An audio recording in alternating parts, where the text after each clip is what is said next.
បងណាជីវិតសាមញ្ញខ្ញុំណាបន្ទាប់ពីលក់ដូរហើយ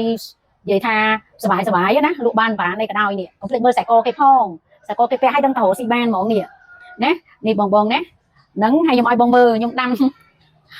ដើមប្រទាលហ្នឹងដាំទៅខ្ញុំឃើញនៅកន្លែងក្រុមហ៊ុនធំស្ថាប័នធំ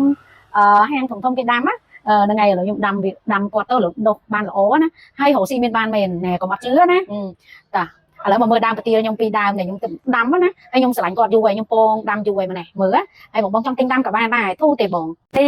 នេះប្រទាលខ្ញុំណាបងអើយលូតហួសពីការស្មានចឹងបានជាអ៊ុនផាឡានេះវាថាឡើងដូចកម្មតាអញ្ចឹងណានេះហើយបងមួយនេះវិញខ្ញុំនិយាយមែនឡើងលូតឡើងខ្ពស់ថ្ងៃហ្នឹងព្រឹកប្រាប់ថ្ងៃនេះខ្ញុំធ្វើគោឡើងភ្នំញ៉ាំ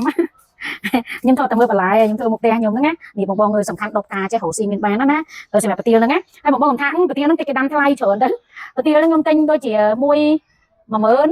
មិនដឹងទេតែខ្ញុំទិញទូចទេណាពេលខ្ញុំយកមកឥឡូវខ្ញុំម្លេចធូរនេះខ្ញុំទិញប្រហែលជា6-70000អីណាហើយឥឡូវមកមើលរីកកាន់តែធំមកឃើញស្អាតហើយដាក់ក្នុងមុខផ្ទះដាក់ក្នុងម្លប់អីគឺកាន់តែស្អាតហ្មងចាំមើលម្ដងតិចណាអាហ្នឹងប្រទាលដែលខ្ញុំស្រឡាញ់ខ្ញុំដាំណានេះកុំអត់ជឿណានេះខ្ញុំស្រឡាញ់គាត់ណានិយាយទៅណាខ្ញុំឃើញគេដាំនៅក្នុងថូធំអញ្ចឹងណានិយាយតែខ្ញុំភ្លេចបាត់ហើយខ្ញុំទិញទាំងម៉ានហើយប្រហែលជាម្ដងហ្នឹងបើមិន10000ក៏20000ក៏15000ឯដែរតែដាំហ្នឹងទូចទេពេលខ្ញុំទិញទូចទេដល់ពេលខ្ញុំចូលមកបាន2-3ថ្ងៃខ្ញុំម្លេចផើងដាក់ចេះខ្ញុំប្រាប់ថាដុតការពីទៀតឲ្យឡើងស្អាតណានេះហើយបើនិយាយមែនចេះដូចមនុស្សបើប្រទាលរិស័យនេះមុនដំបូងលូតឡើងវែងចេះបងណាមើលប៉ាយលីផាឡានេះលូតឡើងវែងទៅលើខ្ញុំថាខ្ញុំសុខចិត្តចាស់ដបូលឲ្យលូតហ្មងខ្ញុំអញកងែកចឹងតែទៅដល់លើកងែកខ្លួនឯងមកហ្មងណានេះចឹងដាំប្រទាលចឹងក៏ស្រស់ស្អាតដែរណាហើយរិស័យយើងឡើងហើយសុបាយចិត្តចឹងបងអញ្ជើញទៅតាមបេះដូងណា